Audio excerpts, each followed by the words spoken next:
gentlemen, here it is, the most listened to radio show on the planet. Even the other stations are tuned in too.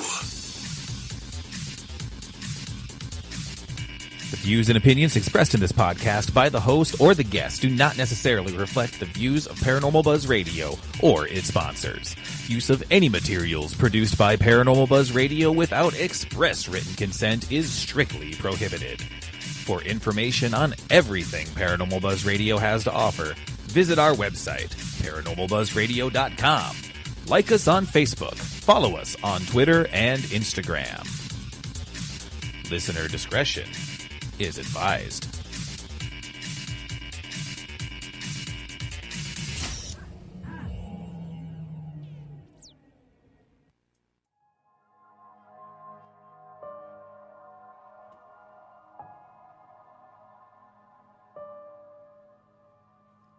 Paranormal Buzz Radio is proud to present Girls vs. Ghosts, The Mind's Eye with Stephanie Hutnick. Live only on Spreaker. Every other Monday, 7 p.m. Eastern, 6 Central, 4 Pacific.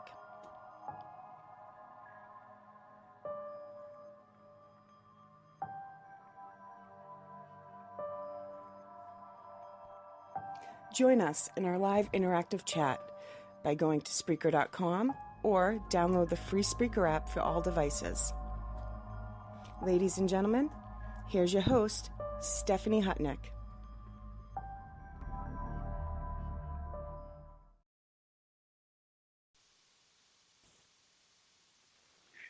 Happy Monday, everybody, and welcome to The Mind's Eye with me, your host, Stephanie Hutnick, and tonight, special guest, David Childers, paranormal investigator, founder of the Mississippi Paranormal Research Institute, photographer, actor. He does it all. Welcome, David, to the show. Hey, what's up, Steph? How you doing? I'm glad to be here. Good. Thanks for inviting me. Yeah, it's absolutely my pleasure. I'm so excited to have you on. And I told you this earlier. I posted on Facebook. I'm like, how have we not done this yet? So I'm super excited. I am too. Like I said, I go into hiding sometimes, so that's probably the whole deal with that. That's okay. Sometimes we all need a little just break from everything. It happens. Mm-hmm. So, David, I don't know where to start because we've never met. But I feel like I've watched you recently on Paranormal 911. I've been paying close attention to your Facebook for as long as we've been friends on there, but recently you're hanging out with my friend Ashley Godwin from Ghost Hunters International, and you're just kind of a jack of all trades. You have a ton of stuff going on. Yeah, absolutely. I like to stay busy, and even, in the paranormal field, I've been doing it for 26 years now. I mean, you don't get tired of it because you got this passion. If you're in it a long time, you got to find something else to spark interest, And Ashley was awesome. Ashley was awesome. I mean, whenever she came down here and we went and investigated and did the Urbanex thing and the abandoned asylum here, I mean, we got some crazy evidence, man. Crazy evidence. That's a good chick right there, and her mom's awesome too. Oh, her mom is amazing. I don't know if she's cooked for you, but it's real good. But no, I got to do some urban exploration with Ashley here in Savannah, and as a psychic medium, it's always interesting. And some of these places, I don't know about the asylum you guys went to, but walking around with her in these, that sounds bad, but yeah, some of them are abandoned houses. That is what it is, guys. It's called urban exploration for a reason. But, some of these homes still have every piece of furniture in them. It's like somebody just never came home. And oh, yeah. The imprints, though, are still, it's just crazy. So what asylum did you guys go to? Well, it was basically in Vicksburg, it was old Parkview Mercy Hospital that was created. Well, it was a part of Kuhn Hospital back in the day, which actually Sisters of Mercy came down from Baltimore. And they were nuns. They came down to help during the Civil War, during the siege, this and that, and there was a smallpox outbreak. They came down here to volunteer time. It took them like a year to freaking get down here, back then, I mean, they traveled horses and all that stuff. But anyway, they got down here, and of course, Kuhn Hospital, they eventually, they had a convent and everything there. Well, Kuhn ended up shutting down. They made Parkview Mercy Hospital, which shut down, I think, 94, I believe. But that place also had an asylum in it. It had like a mental institution. There was a few suicides there. I mean, even the place, look, check this out, Steph. The morgue was right next door to the cafeteria. That's how crazy it was. Oh, wow. Yeah, that is crazy. Yeah, right next to the freaking cafeteria. But, that's just that was like getting a nice warm lunch and smelling dead bodies. Absolutely. I mean, but, it was definitely. Oh, I know. Because you're sick just like us. Yes. I am so sick. But yeah, it was a cool experience, and I mean, it's on Ashley's YouTube page, the Godwin Network, and I don't know if you had a chance to watch it yet. She did 2 parts to it, which are just simply amazing. And you were talking about y'all going to places where people's stuff are still, man. It just makes you wonder what made them rush out of that place. Right, like what happened to these people, these families? Why didn't they take their belongings? Did something horrible happen, or did they just have to move on? And you don't know. And that's kind of why I went with Ashley, was to figure that out using my psychic abilities and reading the residual energy and seeing what could possibly be picked up there. And I gotta tell you, some of these homes, furniture, there's some weird shit people leave. I'm like, I can't even explain it to you. It's just weird. Yeah, it is. I mean, you just don't know the whole. I mean, if you try to pull up the history, a lot of times you're not going to be able to pull up the history and actually see what happened to them. You got to dig deep into it. Me, I'll do it with paranormal investigating, but whenever I'm, like the Urban X, I wasn't even worried about that. I just want to go out and look at the place and, and try to figure it out for myself. Like you, it's just crazy how many stories behind all these abandoned buildings and houses out there that could just get sparked up. Yeah. Yeah. Well, we'll post the link for everyone to watch your adventures with Ashley when we're off the air. But you got to go to the Godwin Network and look up this specific episode, because I can't even imagine how cool it was for you guys to actually be there and in an asylum, no doubt, and doing that. So I'm sorry, David, in advance, I kind of scattered. I'm sorry, say that again. I said, I'm sorry if I kind of scatterbrain all over the place with you. I do the same thing. Just every now and then, my reception out here, it just breaks everything up. But no, everything's good. Yeah. So for everyone listening, go ahead. I was about to ask you. I saw you and Eric have been doing a lot of traveling, man. A lot of traveling to some cool places. Yeah, it's been quite an adventure. Well, we just went to Maine and New Hampshire for the Portland, Maine Paracon, which was its Haunted Crew and Chris Sanders event. And David, I got to meet John Zappis. Oh, awesome. I'm so jealous. And honestly, like I told Eric, I'm like, I kind of had a grandpa crush on him. That sounds bad. That sounds worse than it is. But, watching Haunted Collector and just his mannerisms and the way he talks. And I was just like intrigued and infatuated with John Zappis. So when Eric's like, I'm going to introduce you to him, I was like, shut up. And I told John Zappis that I had a crush on him, which was stupid. But, you say weird things when you're in a moment. And then I get my picture with him. And I was so excited. I looked at it like an hour later, and I'm like, I don't look good in this picture. So I take Shay with me. And I go up to John, and I said, I'm sorry if I seem high maintenance, but I didn't like that one. Can we do another one? He goes, you're not high maintenance. Let him do it. Take as many as you want. So I literally was just so happy. It was amazing. Oh, that's awesome. But yeah, and then around Savannah, we're just ramping up for the Savannah experiment, which we got to get you down here for. Oh, absolutely, man. I'm game for that.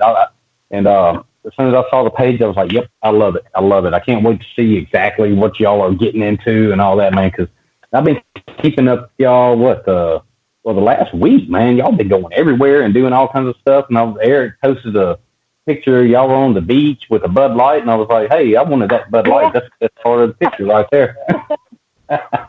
Yeah, we have a problem with sitting still for too long. Like today, we didn't do much, and I'm like, can we go do? Can we find something to do later? But we're really scouting out locations. Then you gotta go have a beer on the beach after. Oh yeah, absolutely. No, but we do want to get you down here to be a part of a part of the Savannah experiment. So we'll talk about that later. But we have it's urban. It's not just hauntings.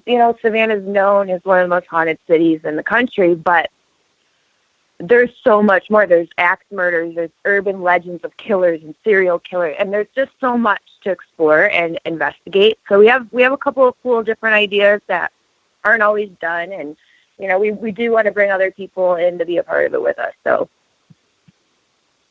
that's awesome. I'm game 100%. I am totally game. I mean, that's right up my alley, man. Perfect. Well, we'll have to talk about it and see when you're going to maybe be down here anyway and see if we can make it all work together. Mm-hmm. Yep. So I want to back up because you guys, I'm sorry for all the listeners, I kind of just jumped right in there. But for people who don't maybe know who you are and what you do, let's backtrack and go into how did you get into the paranormal field? What made you want to be an investigator? Well, I mean, I've always been fascinated in the paranormal field, always. And it started whenever I was 13. Uh-huh. My family's property, being in Vicksburg, it was the siege of Vicksburg. One of the biggest battles of the Civil War, yeah. And my family's property just happened to be part of one of the battlegrounds. Well, actually, Vicksburg, the whole Vicksburg is a big battleground. But I was outside whenever I was like 13, 12, something like that, and I just watched Crocodile Dundee. And I was like, you know what? I'm going to go out there and I'm going to play like I'm Crocodile Dundee. Man, I had my snakeskin boots on. I had shorts on. Had me a little Bowie knife I was carved out of wood. I'm out there and it's dusk and I'm sitting here acting like I'm Crocodile Dundee. Next thing you know, I look over and I see a full-body apparition of Civil War soldier standing at the woodline. And that's whenever I was like, oh, shit. I ran inside. I told my dad. Of course, he didn't believe me. I don't blame him. I was just outside and snakeskin acting like I'm Crocodile Dundee, for God's sake. But after that, I started digging into it and looking it up and reading books in school about, just scary stuff, horror stuff, ghosts. The scariest stories you ever heard was like one of my biggest, books that I love. Well, eventually over a period of time, I got a hold of one of my friends and we saw the ghost hunting kick was actually kicking up on TV and on the internet. And I was like, shit, man, let's do it. So the three of us guys went down to an abandoned cemetery, not too far from my house. Actually, the same cemetery that was featured on Travel Channel's Paranormal 911, the same one I'm talking about where I responded to a wreck. The same cemetery. Yeah. So we're down there, we're asking questions. Isn't it weird how it brings you back to these places? Yes. It's so weird. We'll get to that later, but yeah, sorry. I get excited. You totally. No, it's true. You just gave me chill bumps even, whenever you say that, because it's true, man. It's just amazing how you can, I don't know. Anyway, we were down there, we were asking questions. Keep in mind, it's three guys there. I had a I had a camera, a thermal imaging camera, and a voice recorder. And I asked a question. I was like, how old are you, ma'am? And whenever I was going over the evidence at the house, it was an analog recorder. I asked that question, and there was a female Class A EVP said, "I have no time." I mean, it was Class A, man. First time I ever heard it. Yeah. So it's like, okay, that's it. I went on from there. I started my team. It was called Ghost Hunters Extreme. And that lasted for a couple of years. People started breaking apart, and that's whenever I joined forces with one of my friends back then up in actually Rhode Island. And it was Truth Seekers Paranormal Research and Investigations. And we started a big team that lasted for years. Finally, we merged with another team called Spars Paranormal, and we made Delta Paranormal Project, which was over 100 people strong over the state of Mississippi. Wow. Yeah. Well, eventually, the bigger the group, the more drama you have, this and that. And plus, we wanted to go do our different stuff. So that's whenever my friend Gene Hamill, we decided while we were filming the horror movie that we were doing, the independent horror movie he was creating, and I was one of the actors in it, we created Mississippi Paranormal Research Institute, and it went on from there. He eventually started his own team, and I just kept the MPRI, and that's all of it in a nutshell, just the group-wise thing. Right, so is MPRI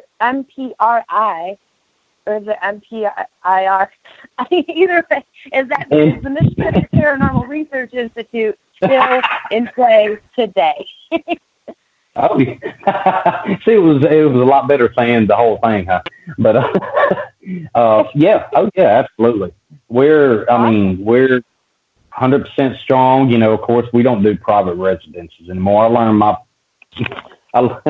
my lesson in the past about doing private residences. Basically, we just do bigger stuff, and we do a lot of filming and photography to try to promote these businesses. And if they have legit hauntings, then we'll step in and we'll help them out the best we can, try to gather evidence, and they can keep for their own use to say that their structure is haunted. Yeah. No, I understand what you're saying about the private residence cases. I think that it's needed. I think it's necessary for people in our field to help those people.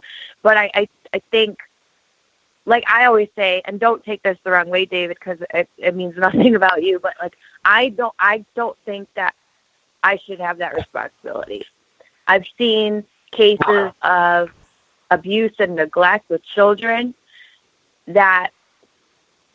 Because they say they were haunted or it was an active location and they had issues going on, but like I don't feel like I'm the one that needs to be there dealing with that. You know what I mean? That sounds horrible, guys. I'm sorry, listeners. I'm not trying to sound horrible. No, I mean I totally understand. I mean there's plenty of situations I've been to where we've done the mental evaluation type thing. We've had them sign this stuff and make sure that they weren't on medication whenever all this stuff's happened, blah, blah, blah, blah, blah. I go in there and it's just be all hell breaking loose. Not paranormal, but they were kids running around, screaming, yelling, them arguing. It's like, man, oh my gosh, I can't deal with it. I just can't deal with it. There's no way, because there's no reason for us to come in here and try to get paranormal evidence or try to get some sort of evidence to say, yeah, this is your problem, whenever it's not that problem. It's what's going on in the family. It has nothing to do with the paranormal. That's just a crutch to try to get away and say, hey, look, that's the problem. But it's not. It's something going on with them. Yeah. I'm just gonna rephrase what I said. I don't want it to sound, I don't want to be responsible for that, because I will help every single person I ever can in my life. I meant I'm not qualified to handle that situation. And see it through, because I'm not a psychologist or I'm not a police officer or anything like that. It's not my place to figure that out for them. You know what I mean? Well, yeah, absolutely. And the thing is, whenever you go in a situation like that, you're also putting yourself in danger or your team members in danger as well. All right, we have a question in the chat, Shay. we have 3 questions. Yay. Eye the Beholder wants to know. Actually, here's the 3. I'm going to ask them all at the same time, and then you answer them any way you want. What is your favorite public location? What is your favorite piece of equipment? And how do you handle telling these clients that it's not paranormal, that it's more social, more when you did it? Because afterwards you said you don't do residents anymore, but I'm just relaying the question. Right, yeah. Let's see, favorite, building structure, big building. There's so many, man. 26 years. I have so many out there. Mansfield State Reformatory is the king. I love it there. Yes, you can. I had one of my friends, Tammy McCord with Shadow Seekers up in Ohio. They invited us up there, and she got attacked. We're down in solitary confinement. It was just me, her, and her husband. Oh. Yeah, she got attacked, man. All the other teams, they were investigating West Block and East Block, blah, blah, blah. And us 3, we were taking a break. We looked on the DVR system. There was a full body. Well, it looked like a full body apparition on the DVR camera. So we go hauling ass down there and nothing down there. We're hearing, just phantom noises, cell doors slamming. Then those cell doors are standing still, Walk around to the other side, and she starts provoking and this and that. And she was like, yeah, I'm a female. You haven't seen me in a while. Next thing you know, she grabbed her stomach. And she was like, I'm not feeling good. I'm having sharp pain. I look at her, I'm like, it's probably just gas, just messing around with her. And, yeah, she hits her knees, and I look at the millimeter, and it says, I'm not real big into the millimeter, but it was just crazy how it happened. The temperature was 66.6 at that time. As soon as she dropped her knees. Yeah, it's crazy. But anyway, I sit here and I went over there, tried to pick her up, and her husband's saying, leave her alone. It was like just all hell breaking loose down there. I finally get her up. We take her back to the break room, sit her down. She pulls up her pants leg all the way to the thigh, and she's got finger marks, like imprints all over them. And so something was holding her down. I'm like, dude, that's just crazy, because I had my arms around her stomach trying to pull her up. They had it on DVR. Mansfield, Parkview Hospital, Fairview Inn in Mississippi. Oh man, there's so many crazy places out there. Now, piece of equipment. I'm sorry. Hello? What would it be? Can you hear me? Yeah. What's your favorite piece of equipment to use on investigation days? A voice recorder. Voice recorder is my favorite piece of equipment. Thank you. I appreciate that, Steph, because you can't, with a voice recorder, you have all this other equipment out there. It's been tested, not for, I guess it has been tested for a paranormal thing, but even the KC meter, that's scientifically tested to pick up high EMF readings, which is cool. Mm-hmm. She's out there, you know it too, about, spirits, whenever they're manifesting, you get high EMF readings, or if they're close to you, whatever, because they're actually pulling energy either from your body or other devices in the room. But like you said, the voice recorder, if you get a Class A EVP like I was talking about earlier, you get 3 females in there, and next thing you know, you get a Class A male's voice, and there's no males there. Hey, look, there's your evidence right there. Hey, you could say it's paranormal. I have a quick question about EVPs and recorders really quick for you. So I agree with you that sometimes the best thing you could do is have a flashlight and a recorder, and really that, and then your own intuition and senses. But do you think, I used to be, when I first got on a team and started in the field, I swear, I never got an EVP. Everyone else, we could have 3 recorders in the same spot, and I would never get the EVP. Or we'd be on the same investigation in different places, and they'd be like, oh, we all got like 17 EVPs. And I'm like, I don't think.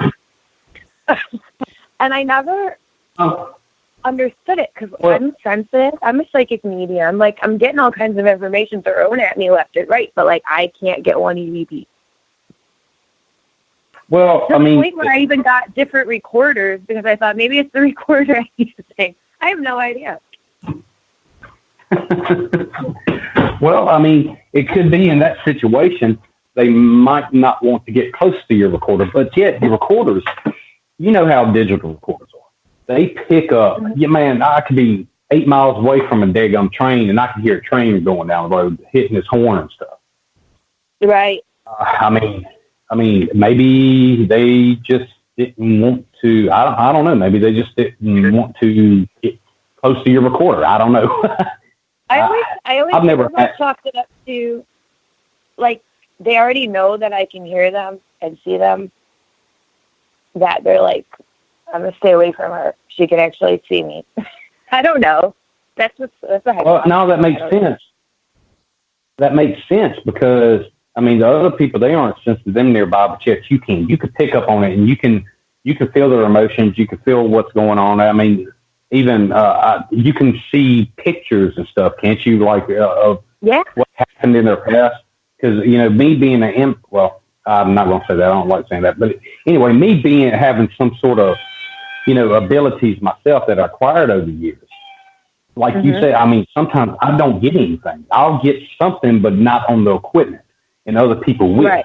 I'll get it just with me. And that's why I write it down and all that stuff. And then later on, we go over, you know, what they got and try to match it and see if it corresponds with any kind of evidence. Yeah. That's what I became used to doing because for some reason, I mean, I would sit for hours and hours listening to my recordings over and over, like,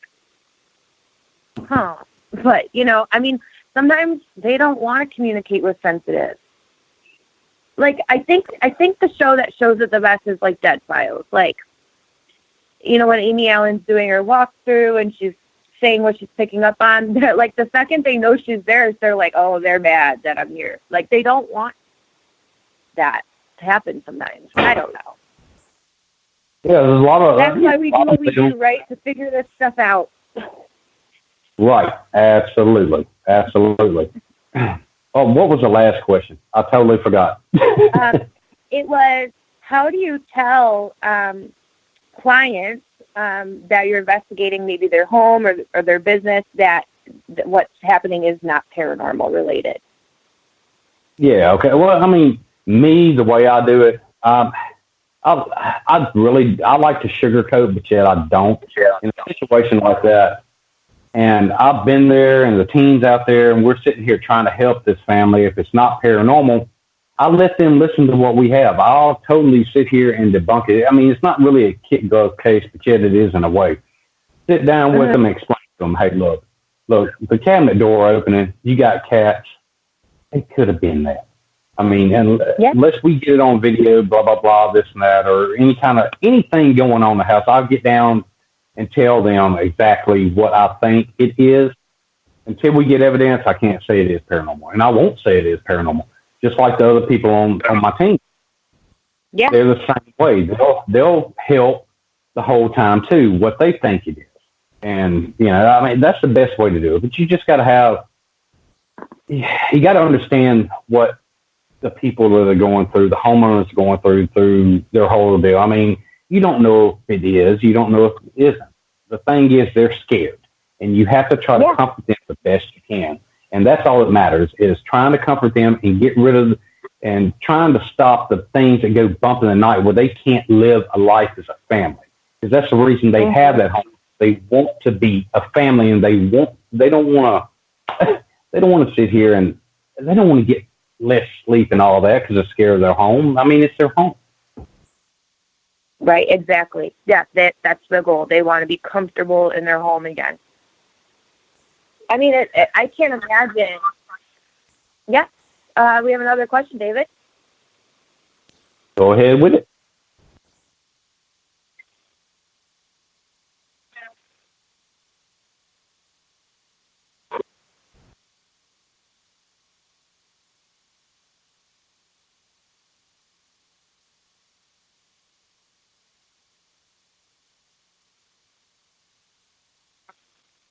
I love that question so much. Okay. Absolutely. David, yeah, let's go ahead with Sarah's question. We do our best to help educate others. How we do this is with events we're putting on and letting these people come into, like I'll find a structure that actually has a haunting. Let them come in and let them be the ghost hunter night. And the thing is it's a paid investigation, but we're not making profit off of it. None at all. Whatever is made goes straight to the homeowner. We hold classes before the investigation and teach them and what our best knowledge about the hauntings and how to use equipment, this and that. And if they need help, there's other paranormal teams out there that do private residences, and I could send them that way. But, I'm not a professional in the field, and none of us are. If anybody says they're a professional, they're bullshitting. That's just my theory. No, but I love that you guys do that. What about teaching people what not to do if they potentially have activity in their home? I think some people that maybe aren't as afraid at first might be quick to get a Ouija board out, or you know what I mean? Yeah. Do you guys do anything to help prevent them from maybe taking it to another level of haunting? Yeah, absolutely. I mean, that's the whole thing about even whenever they do the events. I mean, whenever we put these events on, we explain to them what not to do. We don't want them to go out there and be weekend warriors. That's another reason why we hold the events. Instead of being a weekend warrior, going out there and pulling up, just provoking and this and that, and blah, blah, don't know whatever they're going to get into. We tell them how to do it and how to not do it. That's the whole thing about it. The whole hour with just spitting it out there and letting them know about, before we do this investigation, what to do, what not to do. And you have it in your home. I mean, there's simple ways. I love it.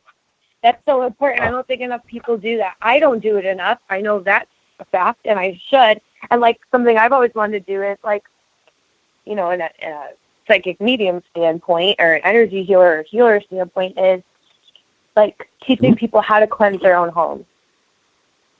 Or, just different things like that. So I love that. Yeah, I agree.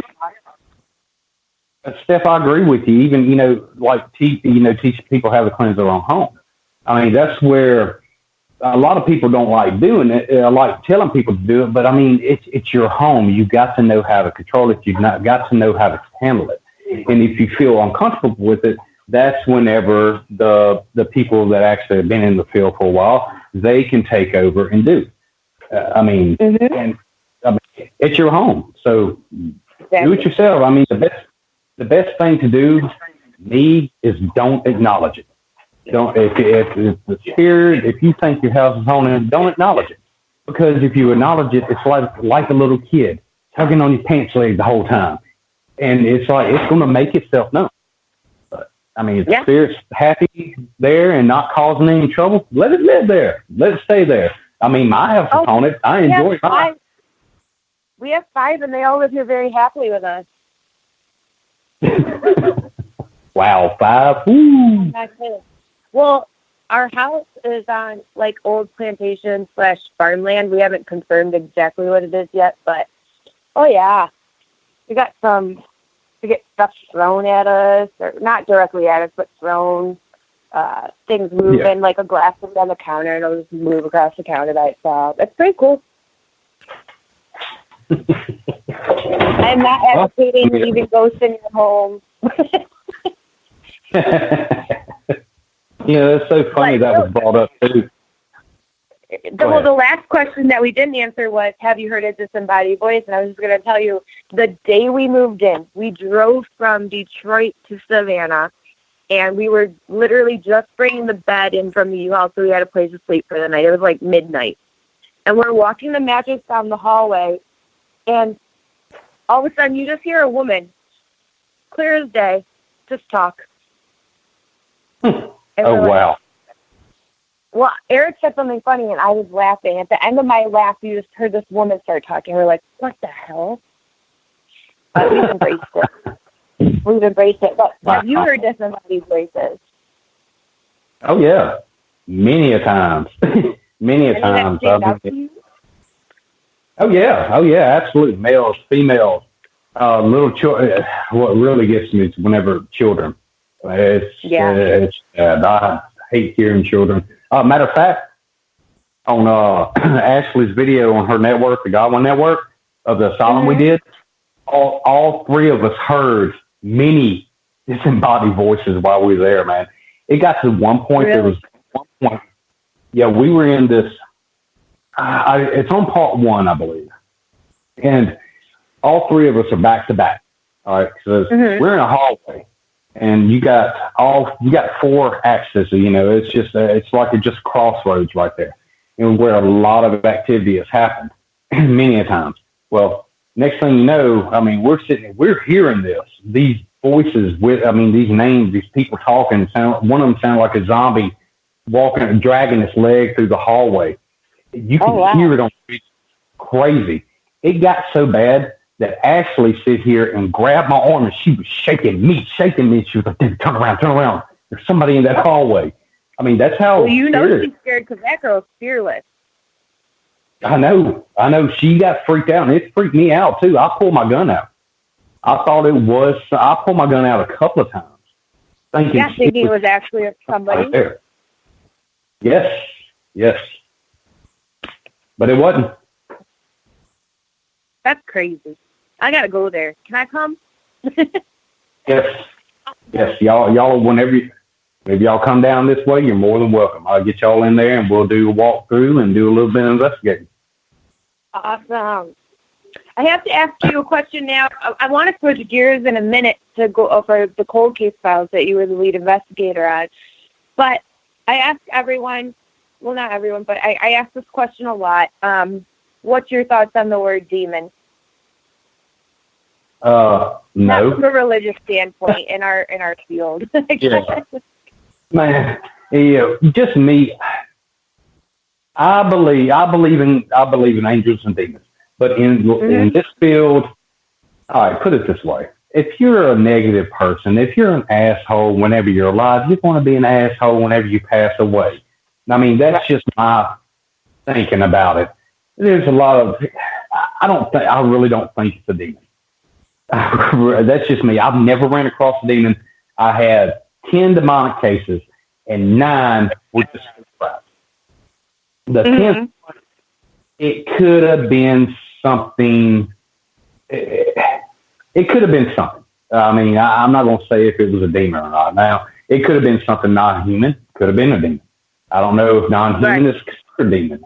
Nowadays, I have no idea. We won't know until we pass away, and whenever we pass away, we probably don't want to know. Right. Well, we don't want to be in hell with them. Exactly.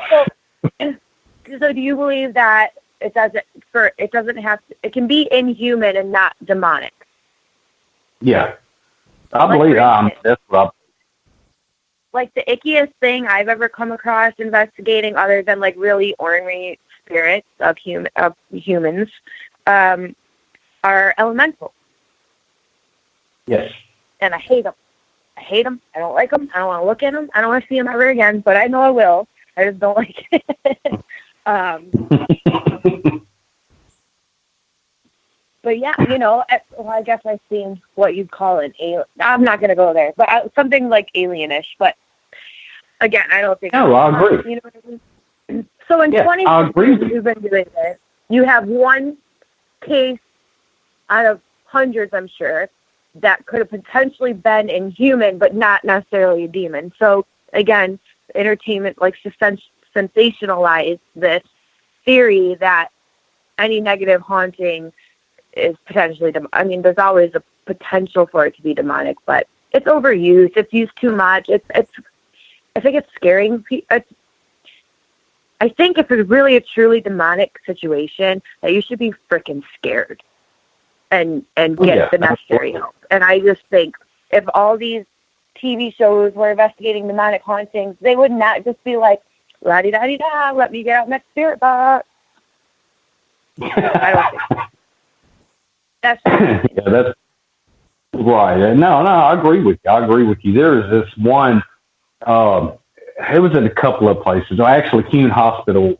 Keene Hospital was actually one of them that I was iffy about. I don't know what it was. I wouldn't say it was a demon because, well, whenever me and Zach and Aaron from Ghost Adventures, we investigated, it was as soon as they showed up. It wasn't really Aaron, it was Zach. Me and Zach were talking, and we were filming. Next thing you know, all hell broke loose. Doors slamming and all in this hospital.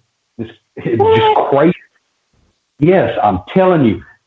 I don't know if it's something with Zach. It's something with him. I mean, they just go to him. It was crazy. I have to believe that. And I listen, I've watched every single episode since that show ever came out on TV. I'm like a very faithful viewer, and I love it. I have to believe that's true. I really do. Just like I mentioned in the beginning, when spirit or the universe or something spiritual, metaphysical, I don't know what it is yet, but hopefully we find out, David, brings you back to these places, I feel like there's a spiritual phone line that they just have to know who he is. I really don't doubt it at all. Right. Yep. I agree. I totally agree. And not just him. I'm sure it happens for lots of people, but I'm just saying that because we're talking about it. But yeah, 100%. Yeah, because Zach can look at you and right in your eyes and look like he's staring right through you. I mean, really, it's crazy. I mean, he's a great guy. It's something I could tell. He's got attachments or something going on, you know. But that right there at Keene Hospital, there was the person I'm talking, well, the thing I'm talking, the non-human I think it is I'm talking about, we called him Michael. He actually pulled a plug of hair out of somebody's head. And actually, that story will be on season 2 of Haunted Hospitals coming this fall. So, cool. Hear my story about that situation. Keene Hospital was just dark. There were so many spirits there. Now, another thing was I call them watchers. I call these entities watchers. They don't interact. They stay behind. It's basically what I'm saying. What I was seeing over the years is a dark figure that is over the other spirits, and they can, they can basically, hey, tell them to stand back and don't speak to these people type thing whenever we're investigating. That's what I call them. I've seen them a couple of times. McRaven was a real big one, and I wasn't the first one that picked up on it. Angel Lee is a real good friend of mine, and she did McRaven. I love her. Oh, Angel Lee, she's awesome, man. She loves that woman. Yeah, that woman is so legit. I mean, she scared the hell out of me a couple of times with stuff she was saying. Well, she's sitting here talking to the owners, and I'm listening to her, and we didn't talk about this. We didn't talk anything about the Watcher. And she started bringing up this non-human spirit, this entity that is holding other spirits back from talking. And it's basically the guardian of them and tells them what to do. I was like, as soon as she said that, I was like, okay, we're good. I'm not crazy. No, you're not. That does happen. And just like it happens in that case, it also happens like with our spirit guides and our like spirit team. You have like your essential spirit guides, and then you have like the one that's kind of just like, what's going on? Do I need to send anybody in? There really is like a line of command. Yes, it is. In some cases, anyway. So, I want to talk about the Chandra May cold case files, but I also want you to be able to talk about everything you have going on and how people can watch you and follow you. So, really quick, tell us about Chandra May and how you became the lead investigator for that cold case. Basically, Chandra May, it was in Forest, Mississippi. I believe it was 87. She ended up missing. She was 17 years old. And it was a cold case file all the way till we investigated a couple of years ago. Nobody could get answers. There was so much corruption, supposedly. The sheriff's involved, lawyers involved, judge involved. I was like, you know what? The poor girl does not have a death date. So we go out there, and there's got to be a better way. There's got to be some sort of way to try to figure out what happened to this poor girl. Well, they ended up finding her body on the day of her birthday, months later, actually in Bolton, Mississippi, in a creek, and she was, of course, she was in a garbage bag with duct tape, blah, blah, blah, this and that. Well, that's a little story about Chandra May. You can look up the whole. It's you got to look it up and read some of the stories. You can also go to Muddy Mississippi Justice on Facebook, and you can find out a lot of the stories, and actually some of the stuff that we did on there. It's on Facebook, but we tried our best to try to figure it out, and it came down to it that we had to back off. But we didn't get any paranormal evidence, but while we were out there interviewing with all the news channels and TV channels and stuff, we had 3 black SUVs pull up in the parking lot where she supposedly stopped before she went home and then got abducted. We were out there talking. Next thing you know, 3 SUVs pull up, and while I'm interviewing my wife, Jamie, she said that they asked her, "What are y'all doing out here?" She said, "Oh, nothing. We're just out here just talking to the press." Well, they left. Next thing you know, they followed us all the way down to the grave site where she was buried about 10 miles away. They followed us the whole time. Whenever we pulled up in there, they zoomed by. Next thing you know, they come about 30 minutes later while we're out there. They came right back. So that's what I was like. And then I started getting death threats and all kinds of stuff. It was like, man, I can't do this. I can't deal with, I can't put any of my... You're trying to do good by her and help, and I don't understand why are people reacting that way. Well, these were tinted out black SUVs, so we're thinking probably would have been a lot of corruption involved. And so that's all I can really say about it, Well, your heart was in the right place, and you were doing a really wonderful thing for the family. The family needed some sort of closure, and we tried, but then we got put up on the fire, and it's like, man, I just can't. Well, yeah, at that point, what do you do? Yeah. Well, I watched on Paranormal 911. Yay! That was one of my favorites. Yay! Did your daughter recover from that experience? A little bit. She has a little bit. It came down to the point, Steph, where she ended up end of last year, she ended up moving over to her mama's. She still comes over here, but she moved over there because her room, she's so scared of it, and this house haunted. It just brings back memories, but she's good with it now. I mean, she's 15 years old. She's coping with it. She knows what's going on. She's been on many investigations. The whole thing is she just felt the urge of depression and all that coming on, and just stuff messing with her in the house. And she was like, I got to go. I was like, go ahead and go. Because I've already tried to cleanse the house after that and try to make the house better.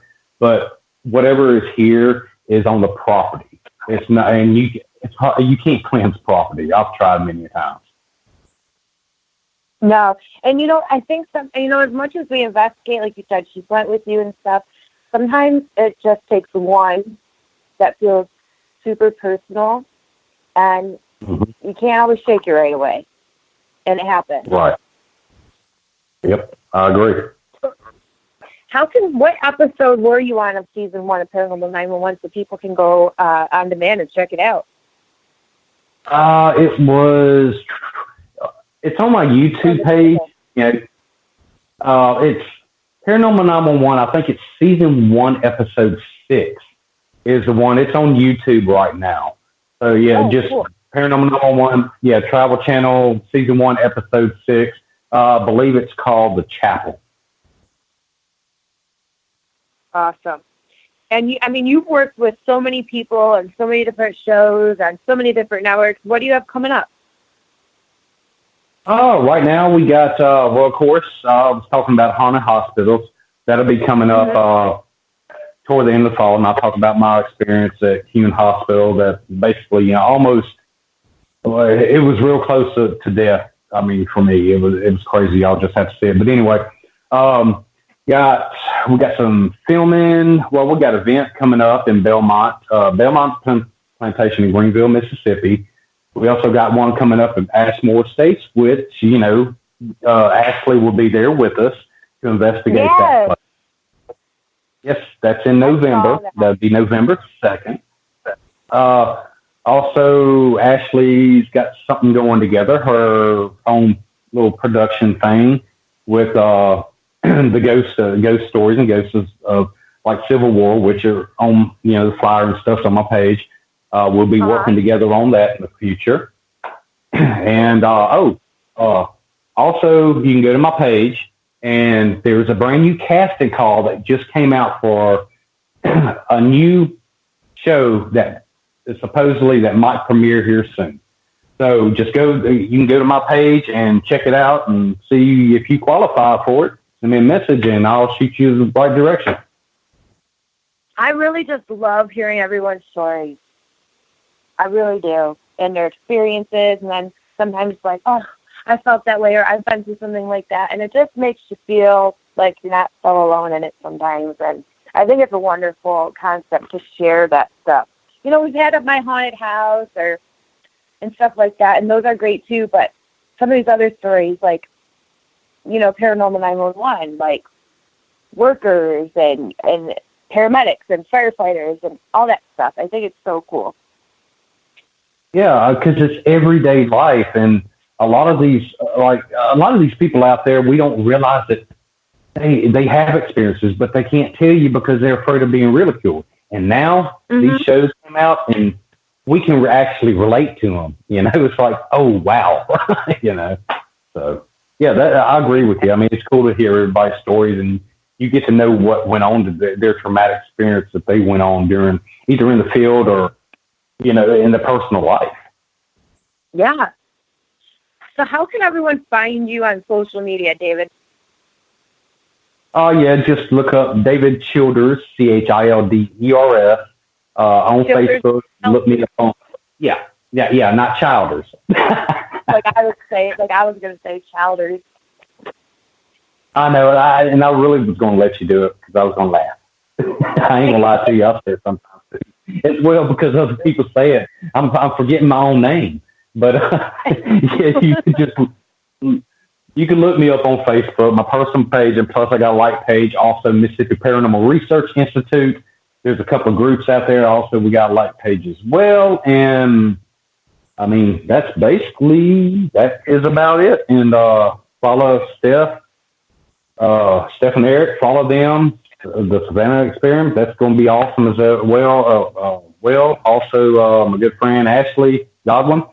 She got her her cool stuff coming out too. So, yeah, I'm sure you'll see all of us together eventually. Yeah, as soon as we get you and your wife to Savannah, we'll all go do something really cool. But no, we'll talk about the Savannah Experiment for sure. There's a lot of stuff that I think you would think's real cool. Ooh, well, good. So we had some awesome questions tonight. So I want to thank everybody in the chat. Thank you for your wonderful questions. Thank you for listening. To all the live listeners and to everyone who might listen later, thank you. Go follow David. See what he's got going on. You won't be disappointed. Go check out Paranormal 911. Look at his episode. Really great stories. And thank you, everyone, for being here. Thank you, David, so much. It was my absolute pleasure. I feel like we could keep talking for like 7 more hours. Absolutely. Thank you. I really appreciate it. No, thank you so much. And we'll talk soon. And we'll be back in, I don't know when I'm going to be back. Sorry, Shay. But I'll be back soon, guys. And Steve DeShavi in like 2 weeks. So hang on to your seats, guys. Everyone have a great night. See you.